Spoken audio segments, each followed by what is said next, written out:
प्रदीपः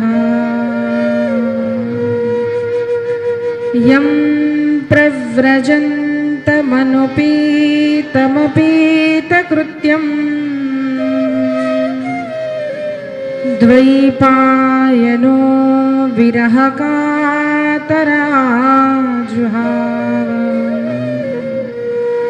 पुत्रीति तन्मयतया तरवोऽभिनेदुः तं सर्वभूतहृदयं मुनिमानतोऽस्मि।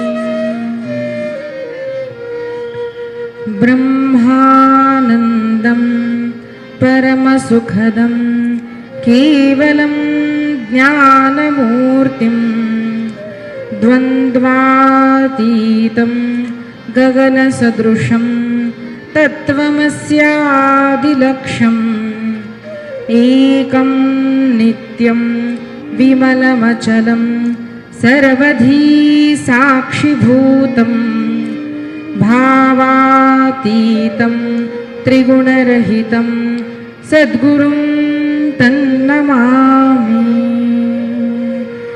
यों तत्प्रविश्य मम वाचमिमां प्रसुप्तां सञ्जीवयत्यखिलशक्तिधरस्वधाम्ना अन्यांष्टहस्तचरणश्रवणत्वगादी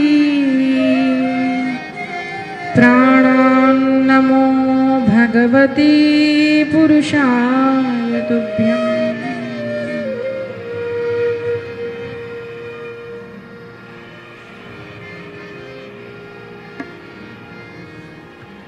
मातृदेवो भव पितृदेवो भव आचार्यदेवो भव अतिथिदेवो भव परस्परदेवो भव।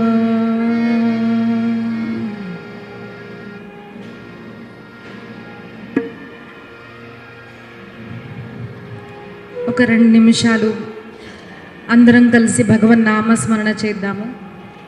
అందరూ తమ చేతులతో చప్పట్లు కొట్టి తమ ముఖంతో అత్యంత సులభమైన భగవన్నామము తీసుకుందాం.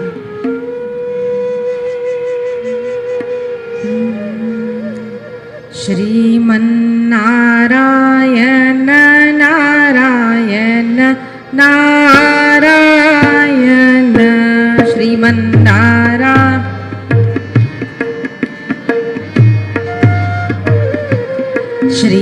శ్రీమన్నారాయణ నారాయణ నారాయణ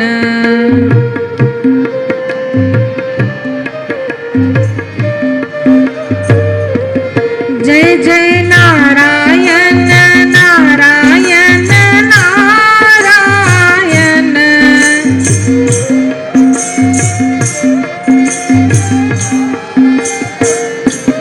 జయ జయ నారాయణ నారాయణ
నారాయణ నారాయణ నారాయణ.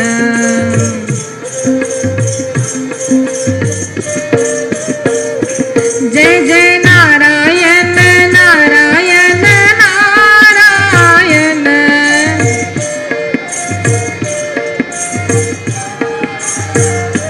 జయ జయ నారాయణ నారాయణ నారాయణ.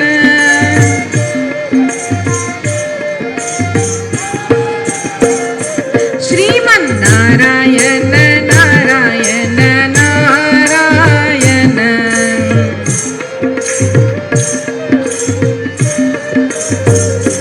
శ్రీమన్నారాయణ నారాయణ నారాయణ. శ్రీమన్నారాయణ. లక్ష్మీనారాయణ నారాయణ నారాయణ.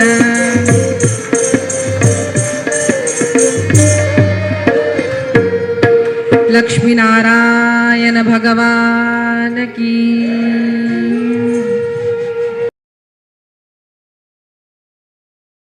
అన్న దాంట్లో డిఫరెన్స్ తెలియదు, భేదం తెలియదు. అయితే ఇప్పుడు మూలం నుంచి చెప్తాను.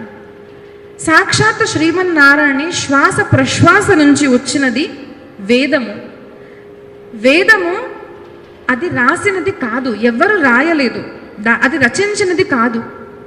అది సాక్షాత్ భగవంతుడి నుంచి బయటికి వచ్చినది. అయితే ఆ వేదం అంటే ఏంటిది? ఎవరు ఏం చేయాలి, ఏది చేస్తే జీవుడు సుఖపడతాడు, ఏది చేస్తే తనకు పాపం తాకుతుంటే, అంటే పాపం పుణ్యము, ధర్మము అధర్మము దేనిలో విశ్లేషించి ఉన్నదో, రాసి ఉన్నదో, ఏది చెప్తుందో దాన్ని వేదం అని అంటారు. అయితే ఇప్పుడు మనకు చాలా మందికి వేదాలు అంటే ఏంటండి 4 అంటారు. 4 రకాలు తర్వాత అయ్యాయి, కానీ వేదం అనేది ఒక్కటే. ప్రథమంగా వేదం అనేది ఒకటే ఉండేది. ఆ ఒక్క వేదాన్ని అప్పుడు అంటే సత్యయుగంలో జీవుడి ఆయుష్ దాదాపు 10 సంవత్సరాల వేలు ఉండేది ఒక మనిషి. అది త్రేతాయుగంలో కాస్త తగ్గింది, ద్వాపర యుగంలో తగ్గింది, తీరా కలియుగం వచ్చేసరికి 100 సంవత్సరాలు. ఆ 100 సంవత్సరాలు కూడా మనం చూస్తున్నాం, ఉండడం లేదు. అయితే ఈ కలియుగంలో ఇంత పెద్ద వేదాన్ని, అంటే ఎన్నో మంత్రాలు ఉన్న ఈ వేదాన్ని ఒక మామూలు మనిషి ఒక 50-70 సంవత్సరాలు, సరే 100 సంవత్సరాలు అనుకోండి, 100 సంవత్సరాల పాటు బతికే మనిషికి ఈ వేదం అనేది ఎలా నేర్చుకోగలుగుతాడు? అందరికీ అందనిది. మరి ఏం చేయాలి అని త్రికాలజ్ఞుడునైన వ్యాస మహర్షి సాక్షాత్ భగవన్ శ్రీమన్నారాయణ అవతారం ధరించి ఆయన ఒక్క వేదాన్ని 4 భాగాలుగా చేశారు. అంటే ఒకటే ఇల్లు, దాంట్లో రూమ్స్ ఎలా ఉంటాయో అలాగా ఒకటే వేదాన్ని 4 భాగాలుగా చేశారు. అయితే వేదం అనేది మూలంగా అంటే సంస్కృతం కూడా చాలా మందికి అర్థం కాదు.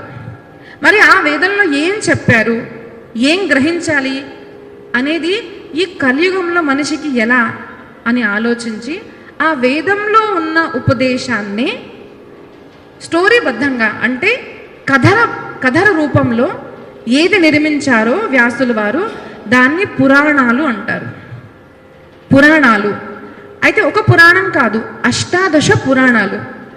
వేదంలో ఏం చెప్పారో అదే కథ రూపంగా, సూత్రాన్ని కథ రూపంగా రాసి మనకు ఇచ్చినది పురాణాలు. అయితే 18 పురాణాలు, మళ్ళీ 18 ఉప పురాణాలు, ఇవన్నీ రచించిన తర్వాత కూడా వ్యాసుల వారికి సంతోషం కలగలేదంట. ఇలా కాదు, ఇన్ని పురాణాలు ఏం వింటాము అని తర్వాత భాగవతాన్ని రచించారు. అది ఇచ్చి మనము సినిమాకి వెళ్తాము, డబ్బులు ఇచ్చి మనం వస్త్రాలు కొంటాము, డబ్బులు ఇచ్చి ఇల్లు కట్టుకుంటాము, అన్ని డబ్బులు ఇచ్చి జరుగుతాయి, అవి చేస్తాము. కానీ ఇది మాత్రం ఫ్రీగా ఉన్నా కూడా మనిషి రాలేడు. ఎందుకు అంటే దానికి డబ్బు ఉంటే సరిపోదు, హోదా ఉంటే సరిపోదు, దానికి మన కాళ్ళు ఉన్నాయి కదా వెళ్దాము అంటే సరిపోదు.